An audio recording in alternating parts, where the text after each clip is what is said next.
I never lose, either I win or I learn. Those are my only options, to whomever it may concern.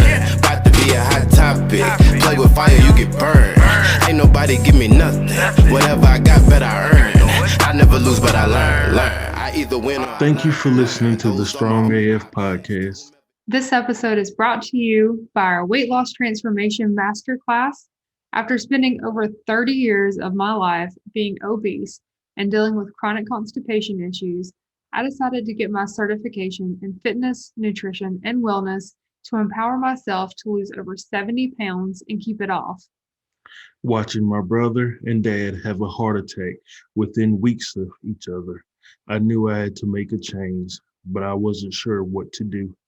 After researching and studying to get my certification in fitness, nutrition, and weight loss management, I was able to use this knowledge I gained to lose over 80 pounds and keep it off.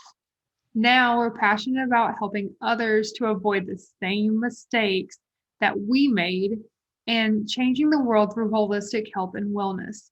So our approach is focused on mindset because overall health, including our mental health, means everything to us. Imagine waking up with more energy than you imagined possible, no longer worrying about digestive issues and bloating. We're here to show you how to ditch the fad diets and make small changes in your lifestyle, which will make a massive impact on your quality of life. These are changes that you will be able to pass on for generations to come. Go to veganstrongandfit.com/masterclass today to sign up for your free masterclass and get started on a happier, healthier journey. Hey guys, welcome back to another episode of the Strong AF podcast. I'm Ashley. I'm Yuri. And tonight we have a wonderful guest on with us, Justin, who is a music educator and has also served in several church ministries. He grew up where being himself was deplorable. So by being himself, which means being accepted and appreciated by his sexuality, he chose to he's strong because he chose to allow himself to be himself. And that is why we really wanted him to come on tonight, because we know, especially right now, the depression rate, the anxiety rate is so high. And a lot of that is people are just scared to be who they really are because there's so much pressure from society driving us to be someone else. And it's just overwhelming. So we're so glad to have Justin on. He's going to be able to sit here and talk to us more about his life and what he's gone through over these past few years and how he's come out stronger for that. So welcome, Justin. Glad to have you on. Thank you. I'm glad to be here. I appreciate it. Yeah. So tell us a little bit more about who you are and, let's just dive in. Well, okay. I'm a very multifaceted person. So is there a certain direction of which way you want me to go? Well, I'll just say that I've known Justin for a long time. Justin was he was my date to the 8th grade prom. Yes, I was. So it's been a long time. It was fantastic. My eyes were opened that night. I saw things I'd never seen before. It changed my life forever. We were also in church for many years, so together. Youth groups, all kinds of trips and everything. So we've known each other for a long time. So you've kind of grown up in church, especially like you were talking about in a very rural area of North Carolina. So tell us kind of about your past and what you've learned through that. Yeah.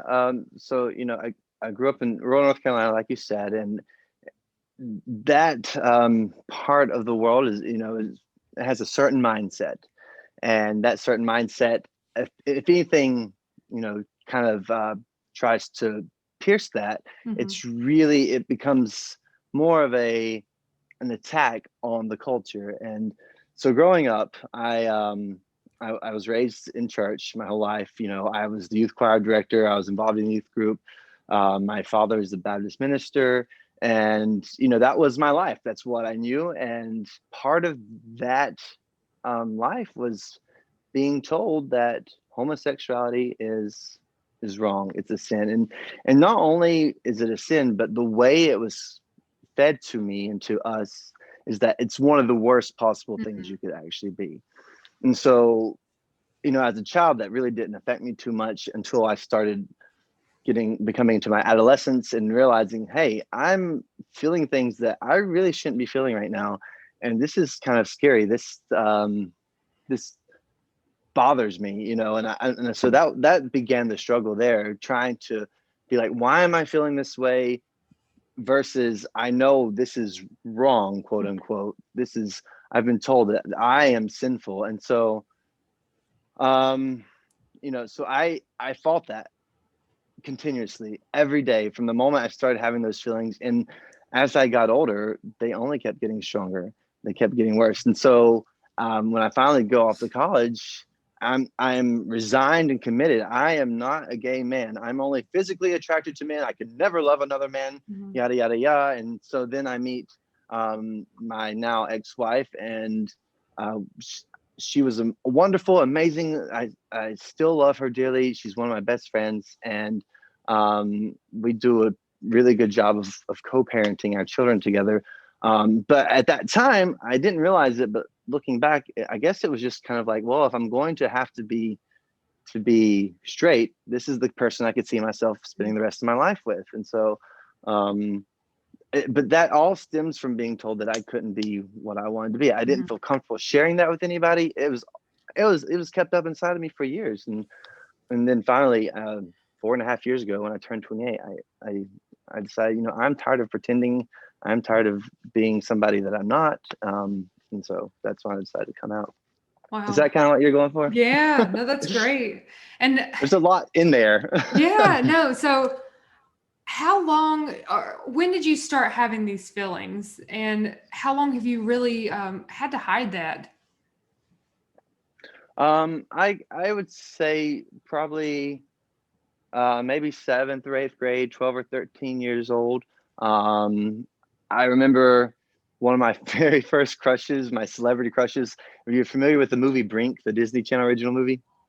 No. About the roller sorry. skating. Oh, well, it was, I forget who the actor was, but he was so cute. And I'm like, why is he so pretty? Why is he so cute? And it bothers me because I was like, shouldn't be having those feelings, So it's pretty early in my adolescence when I started noticing that I was attracted to the same sex. Were you able to tell anyone about this, or did you have to keep that all to yourself? Yeah, I kept it all to myself. Like I said, until I was 28, not a single person, not my parents, not my brother. And you know how close I am to my brother. Oh yeah. Not any of my best friends. The hardest part about the whole thing was accepting it myself, like telling myself and being okay with it. That's truly the hardest part. So I couldn't even do that. So there's no way in the world I could tell anybody else. Yeah. I think that's like everybody in society. That's one of the hardest things we have to pretty much face or learn who we are, what we like and stuff, because we fall into all these celebrities and these fads and these trends, and this is it. I'm this person. I want to be like that guy. I want to be like this person, not knowing genuinely who you are deep down inside. So yeah, I definitely understand that. Yeah. Yeah, absolutely. That reminds me, I went to counseling several times throughout this process to try to fix myself and get right. And I once had a counselor tell me, he's like, so imagine you're right here in the center, and there are all these rings floating around you. And each ring is a certain facet of who you are. Justin, you're gay, you're a Christian, you're a teacher, you're a father, you're a husband, you're a son, you're all these different things. He said, but sometimes as we grow up, society puts those rings in our life for us.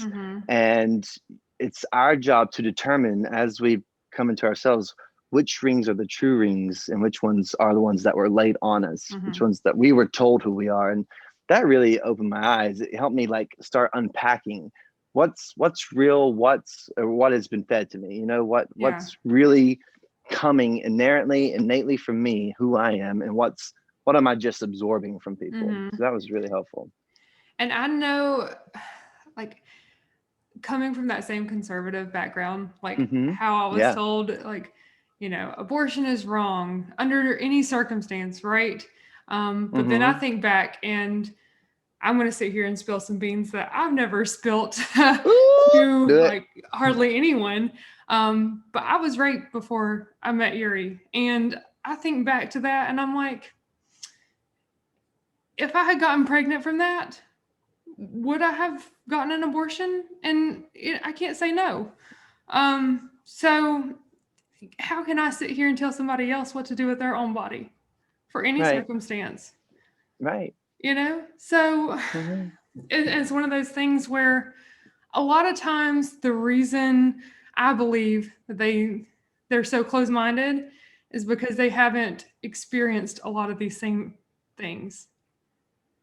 So I agree. They don't understand what it would be like in someone else's shoes.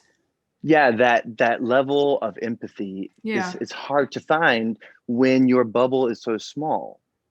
When people have this way of life, and it's how they've been for their whole life, and the people around them are that same way. And I mean, honestly, once I went to college, it really opened my eyes. Yes. And then, I've met so many people, and from different walks of life, from all kinds of countries, from different religious backgrounds. And it's just, it's phenomenal what you learn being around people who aren't like you. Yes. There have been very few times in my life when I've been a minority, like just a couple of white people and the rest are a person of color or whatever.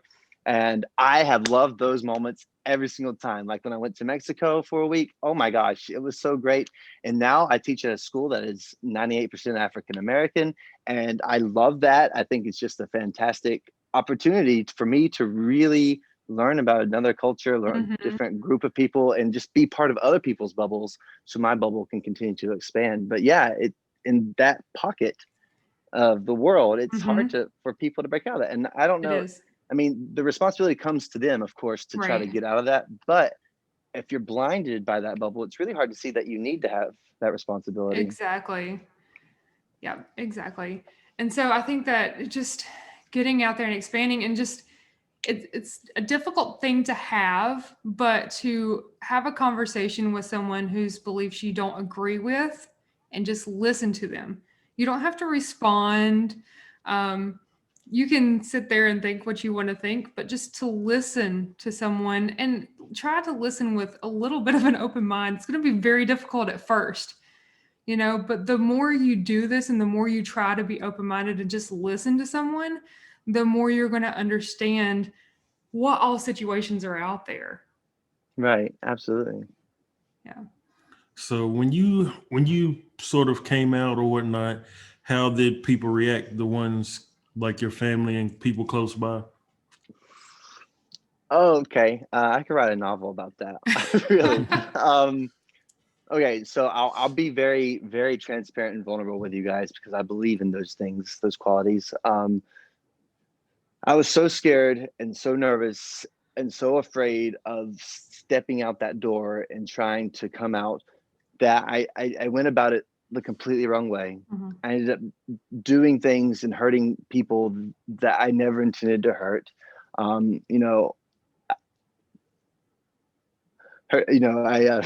I'm starting to tear up, but I hurt my ex-wife very much, and that was never my intention, and sometimes, like, I still wake up in the morning some days and I look in the mirror and I'm like, how could you have done that?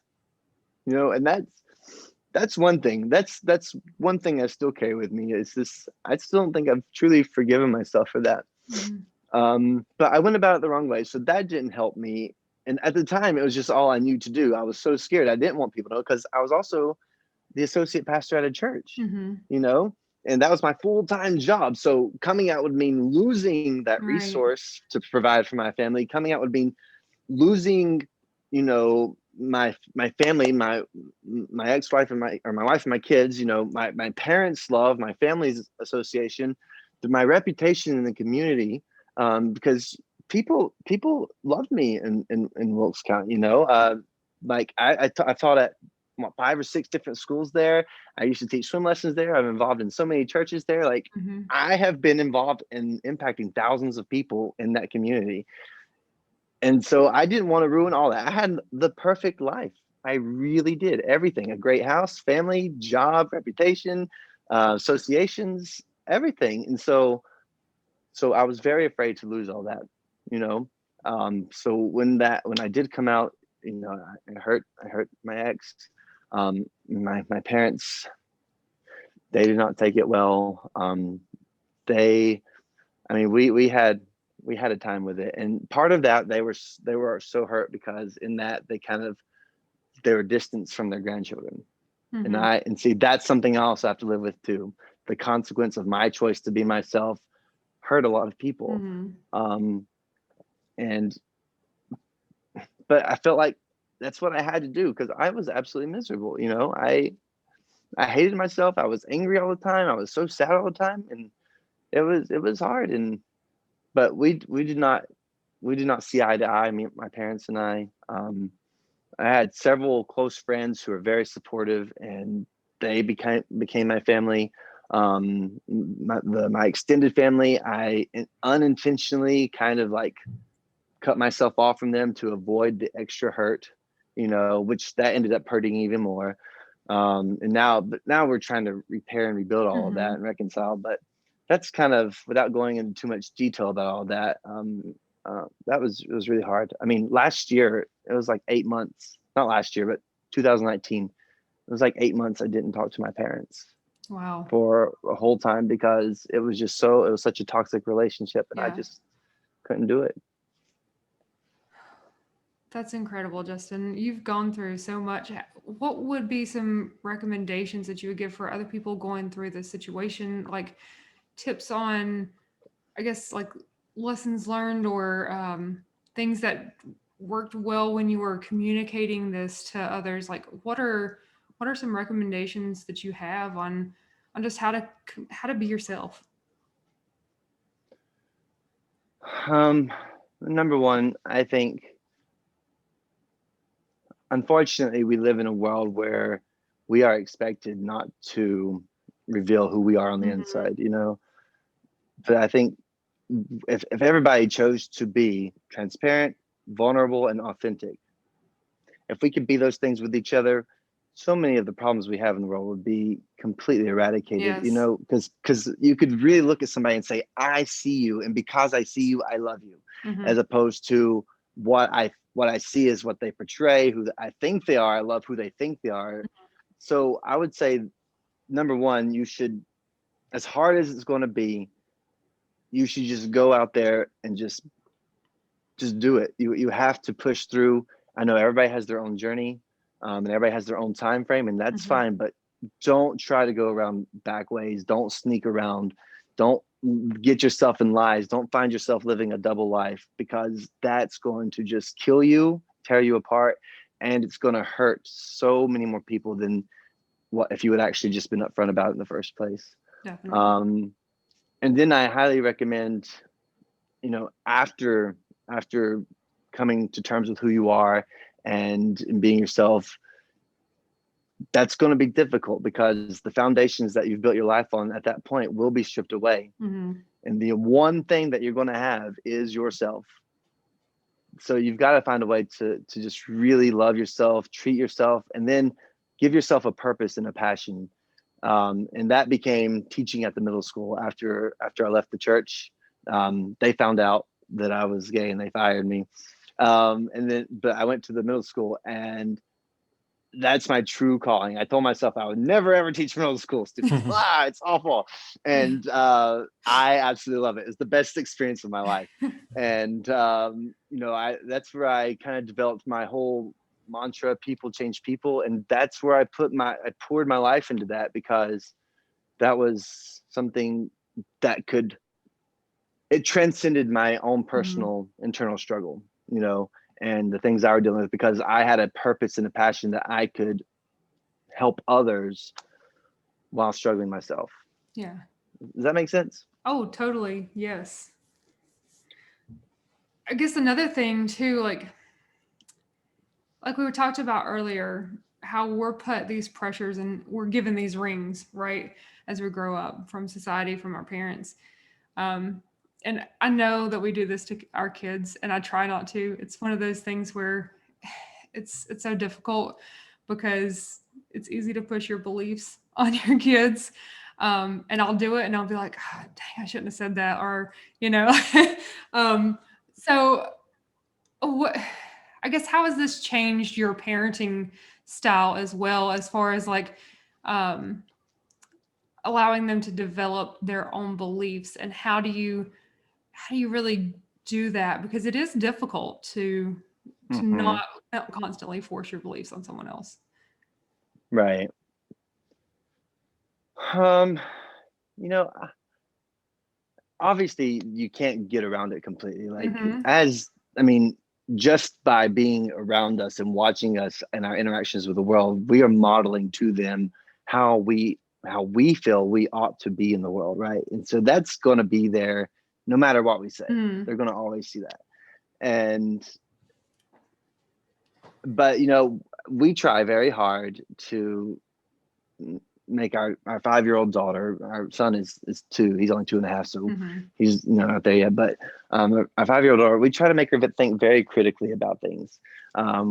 She asks questions, well, why is this or why is that, and we're like, well, what do you think Hmm. that why do you think they're doing that, and how do you feel about that? And it's kind of cool. And then we buy lots of books to read. We read to them every night. Hmm. And we recently bought a couple books about different looking families, because we are still a family. We're just very different. Hmm. And I was playing toys with her a few weeks ago. We were playing with these little unicorns, and my unicorn and her unicorn were best friends. And she was like, "Do you want to be my sister?" To my little unicorn. I said, Hmm. "How can I be your sister?" And she said, "Well, duh, our mommies can get married and we'll be sisters." She said, "Two women can marry each other." And I was like, Oh. that is so, that I brought tears to my eyes. That was the most beautiful moment. Like, she came to that conclusion on her own, based on, us allowing her to kind of develop her own worldview in Hmm. that way. Now, of course, there's some things we teach her, that like solid moral code, be Right. respectful, love other people, take care of each other, things like that. But most stuff we try to let her just come to terms with it. It's hard. It's hard. It really is. And like you said, you see yourself saying something, Yeah. I'm like, oh shoot, I shouldn't have done that. But Right. yeah. That's great. I know that I noticed it a lot, especially, and I don't want to bring politics too much into this, but especially within the past few months, because obviously our beliefs are very different from our family's beliefs. And so, of course, the kids saw that, and they saw a lot of things that have gone on, especially with the Black Lives Movement. Um, Hmm. and it is a movement, and it is one that we stand strongly behind. Hmm. And when there are Absolutely. the All Lives Matter rebuttals, that is Hmm. a big discussion in our house. So there are a lot of Yes. these things that he hears and he has picked up on, especially since he's 9 now. So he's Right. become very involved in all of that. But at the same time, I still want him to understand exactly why we're believing this, and not just this is how it is, because Right. once they understand the reasoning behind it, they're able to make their own decisions better. Exactly. And when I was in the church, that I was such a big proponent of like helping my fellow peers. And then when I was a youth minister, like, understand why you believe what you believe. That's the most important Right. thing. If you can't, you will fall. The next time someone tries you and tests your faith, you will not be able to stand, because you have nothing to stand on. That's Yes, good, Ashley. exactly. Yeah. Speaking of church, so I guess I'll out myself again here, because one of your close friends back in high school was actually my ex. He was like my Yes. first boyfriend. And Yes, I remember. that so was such a that was such a big deal. yeah. So when he came out though, as gay, and was still kind of in the church, I feel like he was very shunned by a lot of people there. And knowing that you had these same feelings then and seeing the way that he was treated, how did that affect you? Well, to be honest, actually, I was one of the ones doing the shunning. And I think that's a direct result of being afraid of myself. Mm-hmm. You know, homophobia tends to come from people who are very gay, right? When they haven't accepted it. And like, I'll be honest. So one day, because we used to lifeguard together, you remember? Mm-hmm. And one night he came out to me, and I was like, well, that's wrong. That's in the Bible, it's wrong. And he's like, tell me in the Bible where it's wrong. So that night I went home and pulled out my Bible, and I was like, da, da, da. I found all these verses and I wrote them all down. And next day at school, I kind of showed them to him. And then he was like, well, I don't care. We had this kind of little interaction. Mm-hmm. And then I ended up like throwing the Bible at him. And because I was so frustrated, and I lost a good friend that day. Mm-hmm. We tried to maintain a friendship, but it was never the same after that. And he went off and did his own thing, and then I did college and got married and all that stuff. Mm-hmm. And last year, a couple of times we reconnected, and we like hung out, had a couple dinners. But that it was lost. It still wasn't there. And this is even after I'd come out and just talk about and even apologize and things. So, that's a moment in my life that I do regret very much. Yeah. I know that has to be tough to relive too, and just to think about. Yeah, but all these things are really, honestly, they're part of my story. Mm-hmm. They're part of who I am, and if I can share that, to help somebody else add to their story without having to go through that experience, that's worth it. That's totally cool. I don't mind. Yeah, that's great. And I remember talking about like finding stuff in the Bible. Do you remember how we would have those Bible study classes and for the youth group, and every time we would like research something? And I remember there was one where we researched interracial couples. Yeah, because that is also a big topic, and it still is. And it still is. Whew, when I told my family that me and Yuri were getting married, it was one thing to tell them we were dating, but when I told them we were getting married, oh my goodness. Yeah, I can't imagine. I mean, I know your mom. I even had some political interactions. She came over one time to play cards with my parents. Yeah. And we were arguing like about politics and stuff. And I mean, I adore your mother. I think the world of her. I always have. But I know how conservative and and so is that okay? How's that relationship with you guys? So with my mom, I feel like it was a work in progress, and it still is. We're still getting there. We disagree about a lot of stuff, but she's open-minded and she's listening. So when we were going through, all of the craziness this past year, right? With all of the murders and the Black Lives Matter protests and all of this stuff, I was like, you need to call Yuri and talk to him. Like, he's not doing okay. Like, I know you don't get it, but you don't have to get it. You just have to listen, Yeah, she definitely was there and would always text me, and I would tell her, I don't know, what most people don't seem to understand is it's just the sentiment itself. Black Lives Matter. We don't initially look at the whole movement and everything, what they believe in. It's just the most important thing is the saying, Black Lives Matter. That was, and I would go through telling her everything of how this affects not just George Floyd and his family, but pretty much every Black person, every person of color, with that happening and pretty much no kind of consequences that makes me fearful. And Right. son's fearful and Right. stuff like that, where you have to teach them certain ways. Or if there's a police officer and this and that, no matter how he reacts, you remain calm and do everything they say and so forth and so on. Yeah. But yeah, she was definitely there and continues to be there and ask me how I'm feeling, how I'm doing, and stuff like that. Where there was other family members on another side where My dad's they side, were we'll just Yeah. say. Yeah. they were Yeah. totally off nowhere. I'm sending messages. I'm not. How do you feel about this? And No response. and then There was no response for about 3 days, at all. I had to call and say, why are you not responding to him? He is obviously asking you to have a conversation with you. That's all he wants to do. And they're like, well, I don't want confrontation.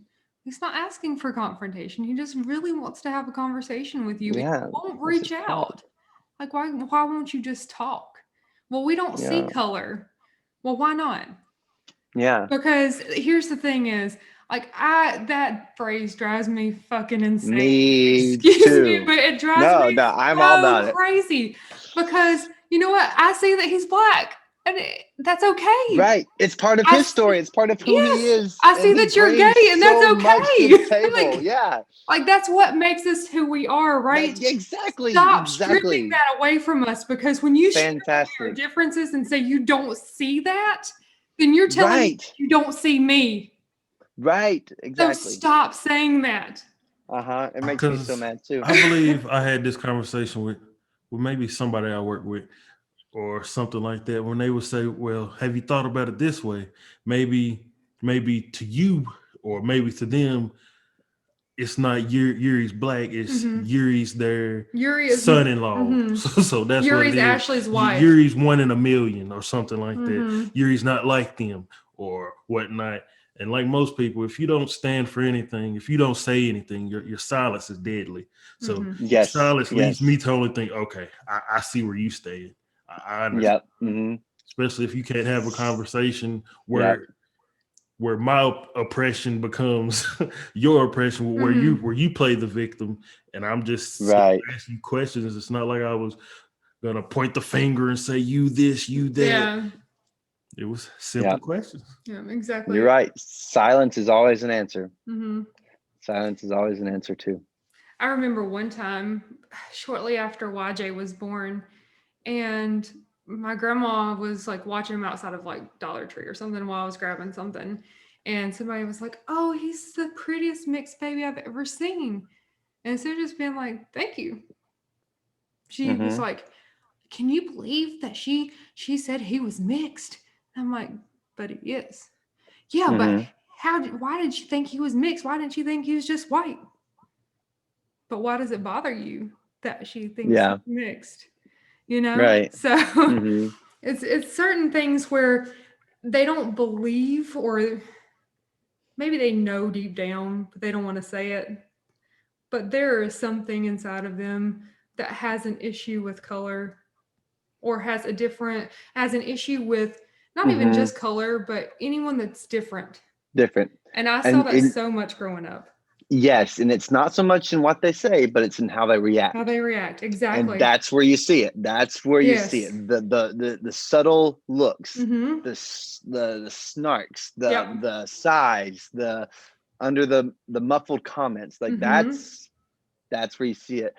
It's, you know, it's funny that you used to say that. So in high school, my mom, she once told me, because my grandfather was very racist, he would just use the N-word all the time. It was awful, you know. And I knew at like 7 years old, like that's wrong. You know, I knew that at that point in my life. Like, why are you like this?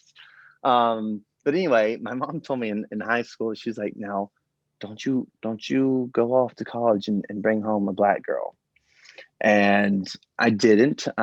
Last summer for 4th of July, I brought home a black boy.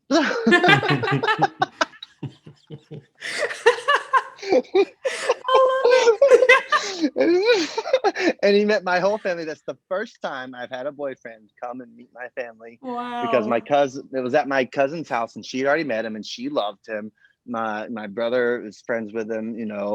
My other cousin they've met him, and so I was like, listen, I need to do this. And I told my family before, I was like, if you don't want this to happen, that's fine. It won't happen. But at some point in my life, I'm going to have a significant other who I want to be part of my greater life. And I'm Right. tired of having these two lives, you Yes. guys, and then him. And I said, that's fine. I respect that. I won't argue with you. I won't be upset. However, for any future family get-togethers or holidays or whatever, if my partner's not welcome, I'm not coming. And if I'm not coming, by default, my kids aren't coming either. Yes. And so, I mean, I kind of used that card, but trust me, we that have card had the works. same conversations. Yeah. So whenever me and Yuri first got together, they weren't at my dad was at my wedding, but none of his family was at our wedding. And they didn't want us to come up there for Christmas.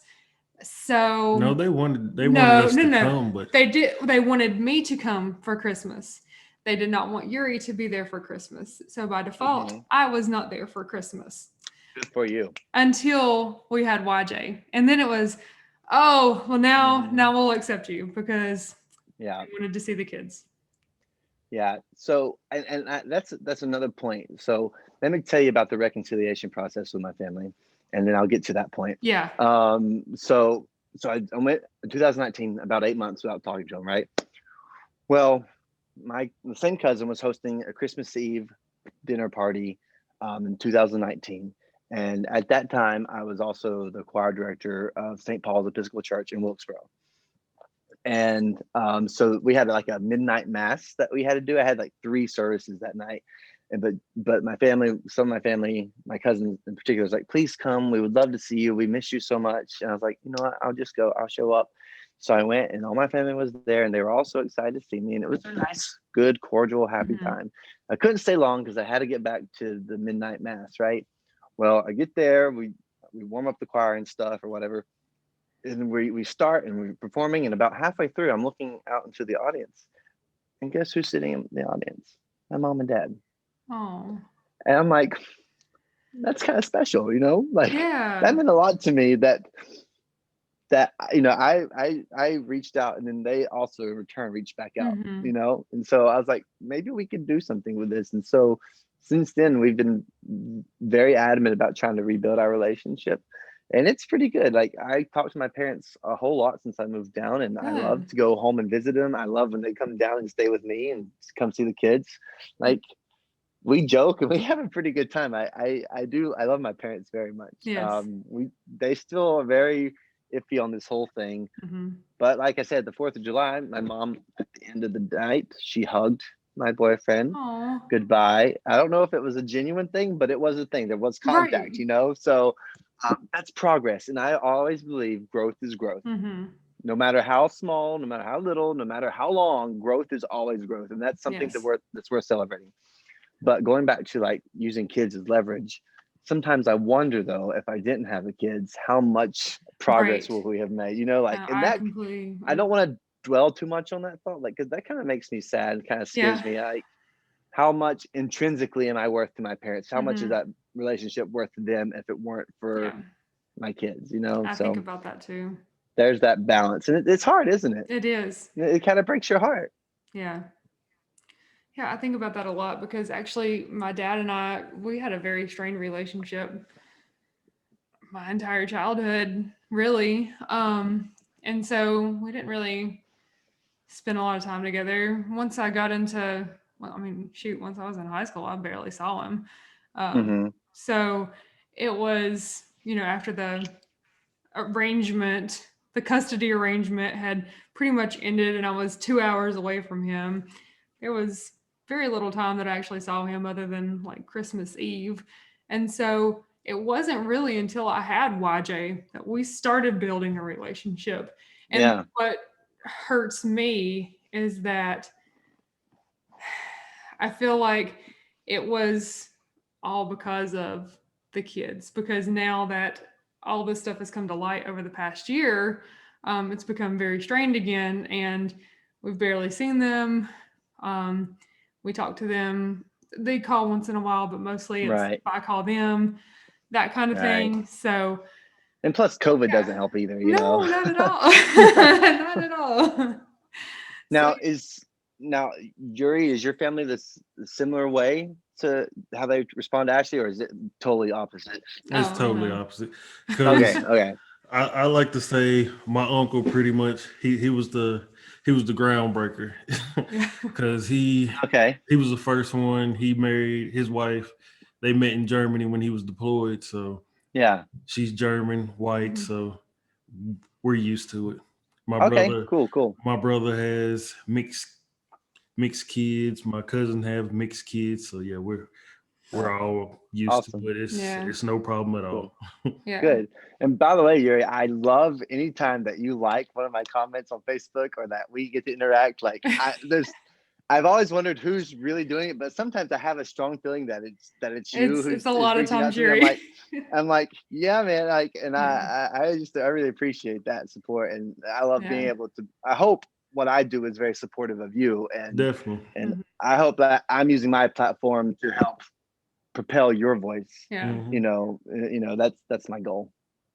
And I feel like I'm gonna have to have a whole other podcast episode myself, like telling my story, because I'm spilling more beans on here than I am on our own stuff. But so like you're I talking have that about how effect on people. It's okay. I do it all the time.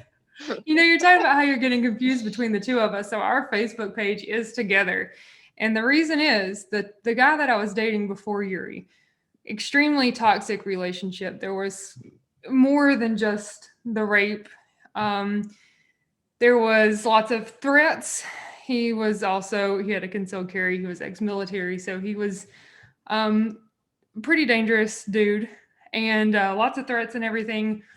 So after I finally got away from him, actually, he almost ended mine and Yuri's relationship Oh wow. because we had gotten together, and then just lots of stuff happened. And me and Yuri broke up for a while because I just didn't know how to tell him about that. Uh, when we finally got back together, we were still kind of rocky because I didn't actually tell Yuri about the rape until we had been together for a year. So that caused a lot of issues in our relationship. But not only that, but he continued trying to contact me after we were done. I changed my phone number.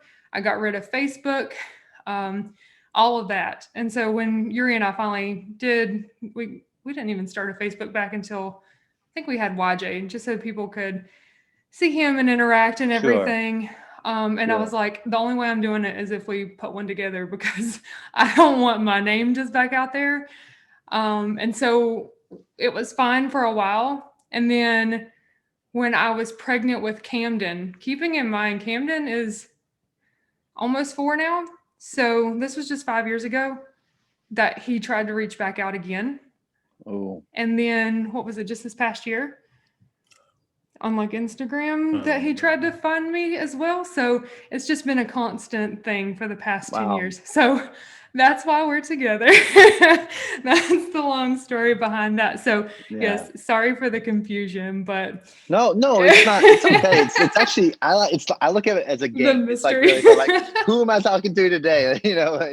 Yeah. It's really cool. So I don't mind it at all. Well, I But do you my know what? part to make it easier to recognize by grammar errors, Yes.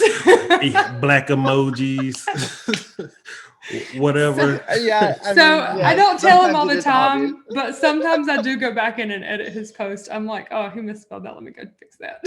No, I don't misspell it on accident. It's on purpose. It still bothers me. That's the best thing I've heard. But like what you were just sharing in your story, how you didn't feel able to be vulnerable and transparent and authentic with Mhm. Yuri, like that caused a rift between you guys. Yes. That's what I was talking about earlier. Like Yes. if we've created a society where we can't be that way with people, and it's so Exactly. hard to really get to know people and have that genuine connection. And until that happens, you really don't know anybody at all. No. And that's what causes the communication breakdowns. That's what caused the lack of empathy. But really deep down inside, we're all just human beings who desire to love and to be loved. Mhm. And Exactly.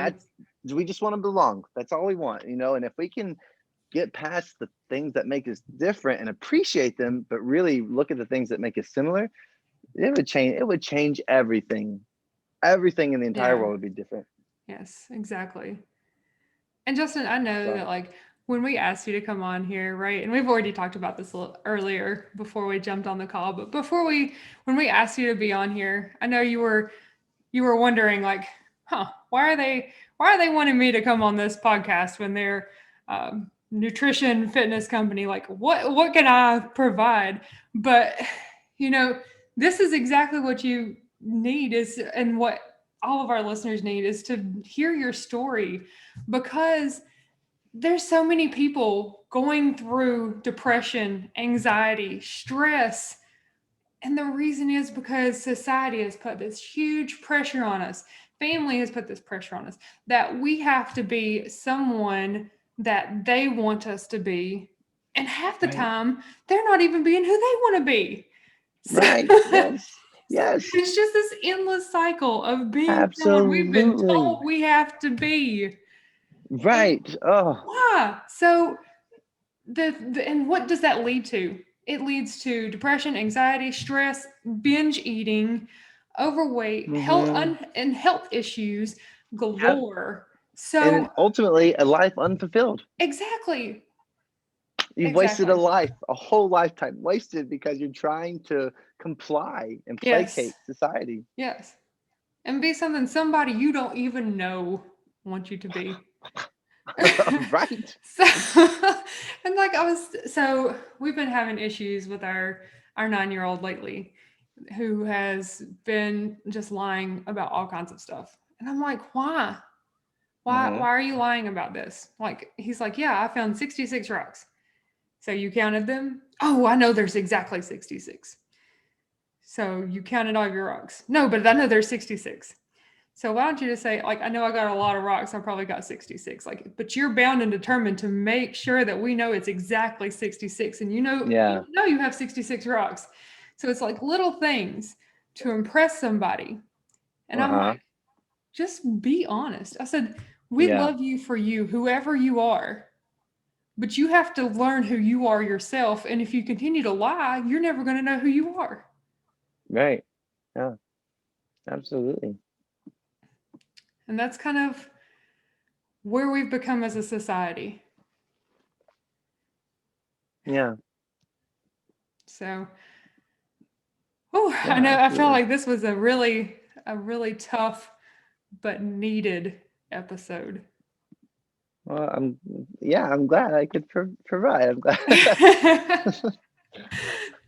So, Justin, where can our listeners find you and connect with you?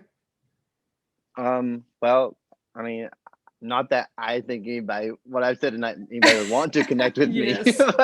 but they're welcome to Facebook at Justin Smith. Although that's one of the most common names in the entire English language for people my age, for males my age. So I don't know how to help you find that. You're on TikTok. I'm on TikTok. You can find me there, Mr_J Smith 88. That's another option there. Although that comes with a disclaimer. Just you're warned.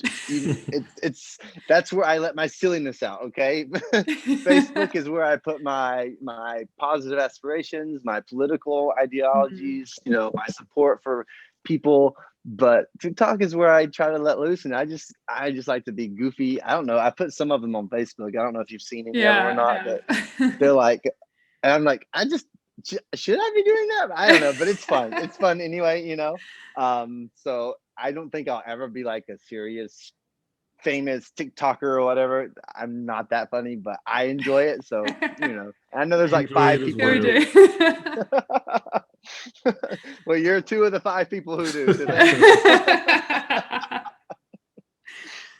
So, Justin, we got some rapid fire questions for you. And before we get into this, like, I feel like I know the first one because you were a runner for a long time. Not sure if you still do, but I know that you were in track for a long time. So, weights or cardio? Cardio. Favorite fruit? Banana. Favorite vegetable? Does onion count as a vegetable? Yeah. Okay. Favorite comfort food? Pizza, pepperoni, cheese pizza.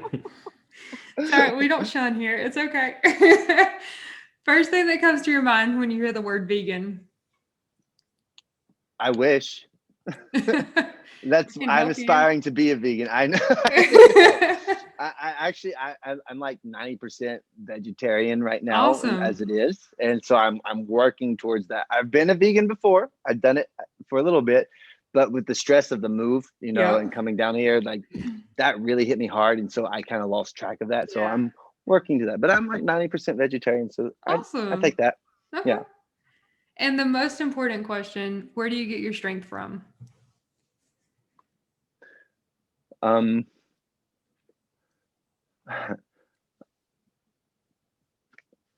Just knowing that I'm valuable and I'm worth a lot. And I know that I have the power and the willingness and the passion and the love to do great things for the people in my life. And I truly believe from the bottom of my heart that I live my life in such a way that the people in my circles of influence have a better experience in this life because of my presence. Yes. And I live for that. I live to that end. That's all I ever want. And so that's what keeps me going. And that's it. I think that's what makes me strong, I think. That's wonderful. Well, you definitely inspire Beautifully us. said. Yes. Well, thank you so much, Justin, for coming on. We've really had a great Thank time. you guys. It's been so good. If you ever want to interview again, we can do it again. It's Of fun. course.